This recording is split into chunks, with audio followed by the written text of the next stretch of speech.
Gone so hard? Now's the time to be devilish. Zohar Ford.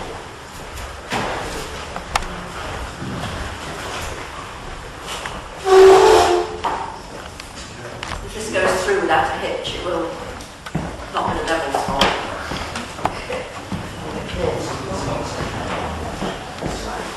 First of all, I'll sit down.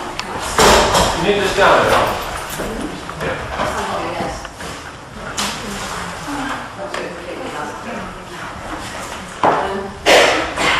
Hello? Are you going to use a microphone? Pardon? Are you going to attempt to use a microphone? I'm going to try you out first and see if you can hear me without. If I talk like this, can you hear me without the microphone? Yes. Yeah. Can you hear me without the microphone? Yes. If my voice drops, will somebody please whistle or shout or jump up and down or something? And let me know. Right, what the hell am I doing here? I wish I knew because I don't. I'm here anyway. It's a reversal of a decision which I made very early on in the Ishval meetings that I would never open my mouth on these august occasions. I realised that very early on that people who asked questions and made comments at Ishval meetings displayed their ignorance to all.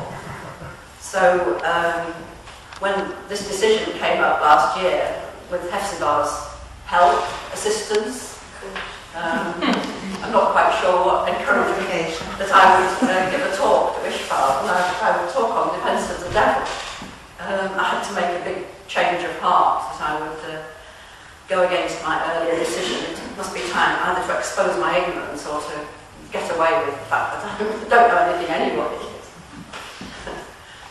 But what I want to do is say a bit about defence of the devil, because I've always hated it, and last year it kind of hit me with a bang, and it's not gone away since.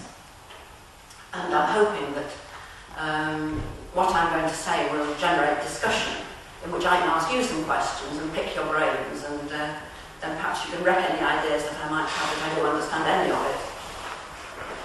So as I said, I didn't choose this topic, it arrived, and it's not gone away again.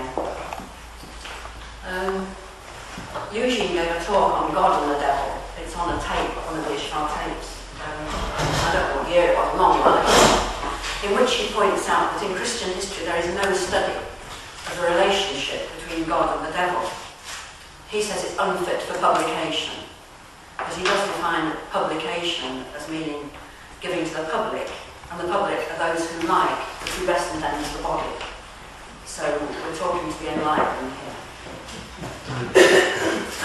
Defence of the devil, and I'm sure there are lovers and haters, is that so? Yes. Shall we have hands up for the lovers first? A goodly selection.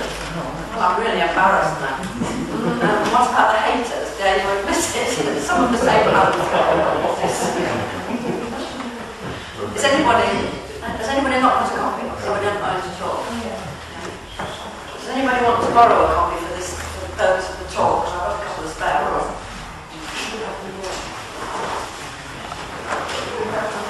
Defence of the devil.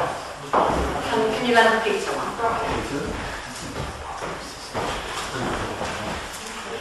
I think I hated it because I couldn't assimilate it. I couldn't come to terms with it, and I don't like that. So it's called the defence of the devil, not a defence or the defence. And it's quite unlike any other of Eugene's writing. In the blue books there's a subtitle. We've got some of the old copies. We've got an old copy to hold up. Hold up somewhere. These were the first ones printed. There's quite a few of them about. Now some of those have not got in them the forward and the afterword, some of the very first publications. And when you come to the blue books, there is a subtitle which says an autobiographical revelation, of which David says this is no more of a joke than is the book itself. In summer 1998, there was an article published in the Halliday Review in which David says that as far as he knows, Defence of the Devil is Eugene's first book. Is that so, Zero? I'm not certain. You don't know. But he says so, and he says it contains all his other books by implication. Donald Lord said it was his first book. Thank you. Eugene has said that he didn't write it, it wrote itself. So it's not an intellectual treatise, it's of the heart. And it's poetic, and it's intuitive, and it's mystical, and it's written in Old Testament biblical language and style. And Eugene's writing, I think, is never particularly easy reading or listening. Defence of the Devil, I think, comes at the top of the pile of difficulty. But in addition to that, the text challenges very basic concepts with which we are familiar if we were brought up in a Christian background. Most of us have very clear ideas about good and evil, and these are equated with God and the devil and black and white and up and down, and often also with pleasure and pain.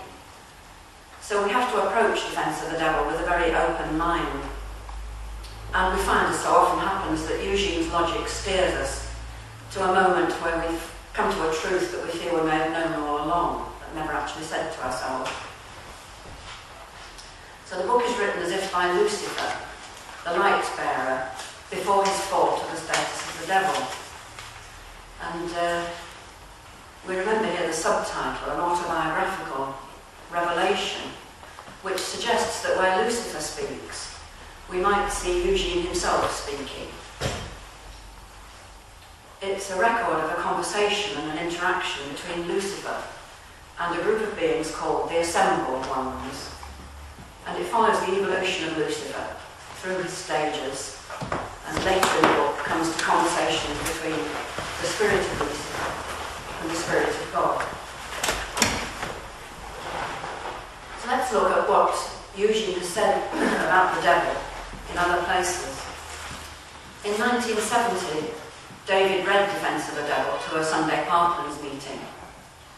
And in the talk that followed, Eugene started by saying that any convergence on an object is betrayal. It's sin. And the word sin, Eugene talked about as meaning separation from the seamless garments of God. But, he says, we need to converge in order to study good and evil. So, of the greatest importance in convergence is the motivation. The purpose of convergence, he says, is to further the divine evolution of oneself and others. So, here we go, we'll converge. And Eugene also has said that the no is the first word. I'll have to start with a blank piece of paper, because I'm so bad at writing in vertical. The blank piece of paper already has no written on it. So N is the undulating, free undulating energy, and where N, the energy wraps itself round, it makes an O. So the first word is no. The first word, no, describes the convergence of energy, catching its own tail. The first challenge which we have to face from our Christian point of view is on the first page, where Lucifer starts by asking us to imagine the feeling of God before creation, the known thing, which is the heart of God, in which is freedom from all things, he says, but not from the known thing, the void. And to get the feeling of this, we imagine absolute darkness. So if you can imagine yourself in a dark room, and then throw away the room so that the darkness extends infinitely, and then throw away your own body so you have no heartbeat, you're not aware of your stomach rumbling, or your skin itching, or your hair needing combing, or whatever else, that you have nothing but blankness. So on page 8 he says, was not God alone before creation? Out of what then did God create? Out of nothing. God was that nothing, and apart from him was not anything wherewith to create.